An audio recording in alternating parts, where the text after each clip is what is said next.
Me and my wife had an argument about her being middle class. I said that she was middle class, right? And she wasn't having it. She went, I'm not middle class, I'm working class. I went, you're not. You're bloody not. And she's like studying to be a clinical psychologist. In a few months, she'll be a doctor. I said, you're working your way up the social scale. You're middle class. She went, I'm really not. She bared her teeth. I'll tell you, I'm working class. I come from a village in Durham and I've never changed rates. Shut up. I know how to get her angry now. Middle class, middle class. And we argued for a little bit, right? And then she broke the tension by saying, look, let's stop arguing. I'm going to go and put your tea on. And I thought, maybe she's right. Because what could be more working class than a wife going to put her husband's tea on, you know? And she went into the kitchen, and a few minutes later I followed her. I thought I'd go and check on how she's doing. And I walked in, and there she was, my working class wife at the stove, trying to flatten tofu with a complete works of Shakespeare. She had the underfloor heating on. She had a glass of rosé from the wine cooler. And I thought, yeah, she's working class. And you know what? It reminded me of when I used to watch me nana in the outhouse, shoveling coal with War and Peace, you know. Working class lasses through the ages. But I follow politics. I don't always understand it, but I do follow it. I saw a programme on the telly the other day that said that politicians with hair were more successful than bald politicians. And that William Hague and Ian Duncan Smith didn't become Prime Minister because they were bald.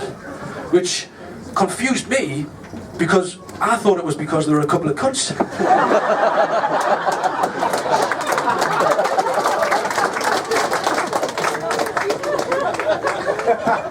Just dropped the C word in the afternoon. It's a bit weird, isn't it? That's not a word for before bedtime, is it really? Should have switched the lights up to say that one. Yeah. Hey, I hope Newcastle didn't hear that. They might think Gateshead's starting a fight or something. They might believe it in the West End. Newcastle, we are Gateshead. Why am I putting a posh voice on? It's a character with gravitas, you've got to put a posh voice on, haven't you? I am your father, Newcastle. It's quite fun, this.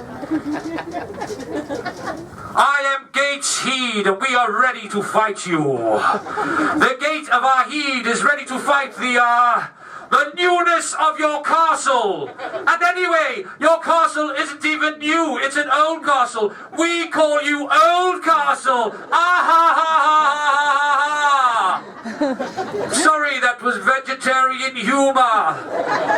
We are not used to it. Citizens of Scotswood, put down your bongs and buckets and get ready for war.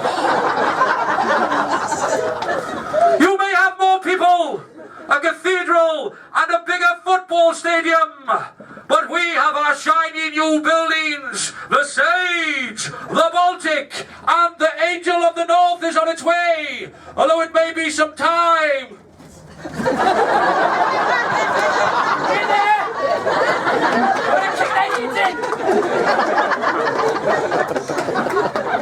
I think I've gone a bit mad.